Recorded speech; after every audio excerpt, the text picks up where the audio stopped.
بسم اللہ الرحمن الرحیم۔ السلام علیکم ناظرین محترم، فرشتے اللہ تبارک و تعالیٰ کی نورانی مخلوق ہیں جنہیں ان کی اصلی شکل و صورت میں دیکھنا انبیاء کرام علیہ الصلاۃ والسلام کے علاوہ کسی اور کے لیے ممکن نہیں۔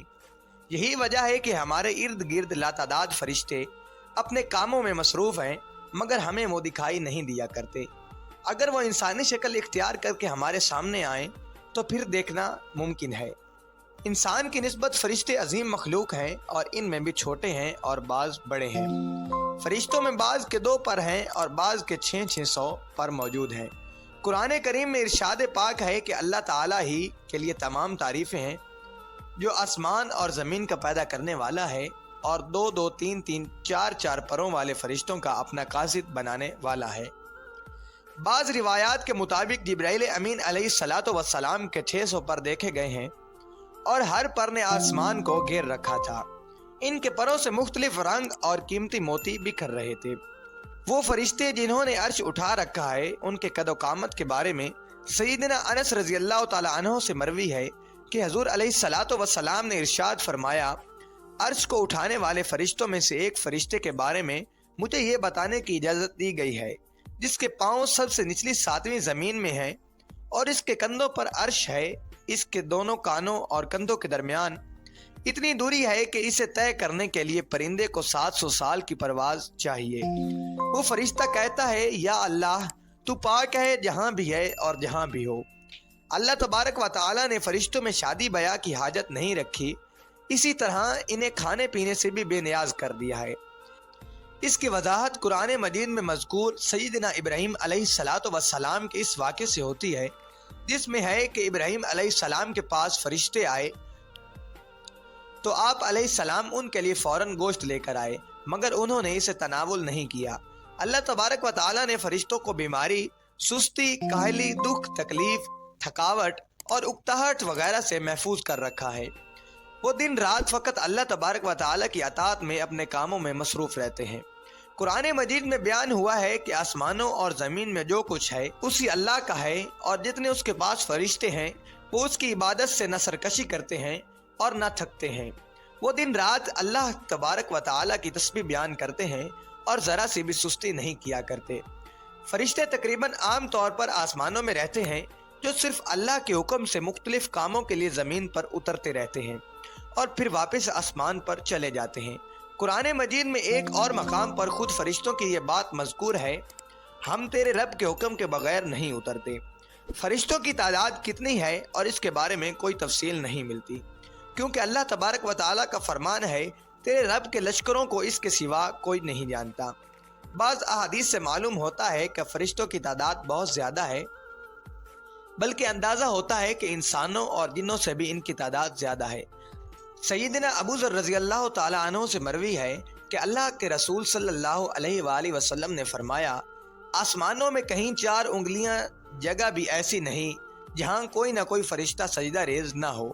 سیدنا عبداللہ بن مسعود رضی اللہ تعالی عنہ سے مروی ہے کہ اللہ کے رسول صلی اللہ علیہ وآلہ وسلم نے فرمایا، قیامت کے روز جہنم کو اس حال میں لایا جائے گا کہ اس کی 70 لگامیں ہوں گی اور ہر لگام کے ساتھ 70,000 فرشتے ہوں گے جو اس کو کھینچ کر لا رہے ہوں گے۔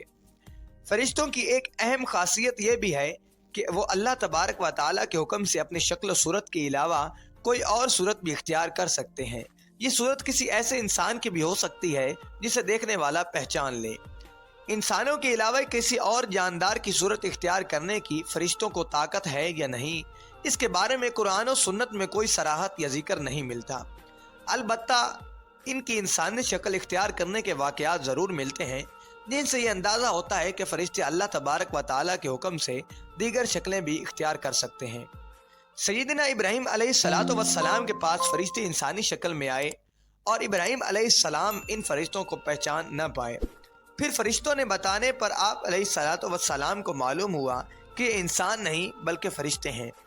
سیدنا مریم علیہ الصلاۃ والسلام کے پاس جبرائیل امین علیہ السلام انسانی شکل میں تشریف لایا کرتے تھے، اور جبرائیل امین علیہ السلام سوائے 2 مرتبہ کے ہر مرتبہ حضور علیہ الصلاۃ والسلام کے پاس انسانی شکل میں تشریف لاتے تھے۔